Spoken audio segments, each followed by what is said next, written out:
ఏవండి, మనము ఒక గేమ్ ఆడదాం. ఏం గేమ్? మీకు కళ్ళు ఒప్పడతలేవు, మీరు గుడ్డి వాళ్ళు.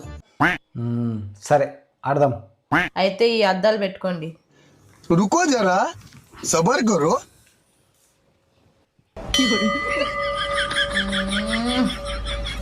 ఇప్పుడు మీకు అన్నం కావాలంటే ఎట్లా అడుగుతారు? నీళ్ళు కావాలంటే? సరే, పైసలు కావాలంటే? ఏమైంది పోతాను? నాకు ఇవాళనే ఒక కొత్త విషయం తెలిసింది. ఏంటిది? గుడ్డోలకు కళ్ళే కనబడాయి అనుకున్నా, మాటలు కూడా రావని ఇప్పుడే తెలిసింది.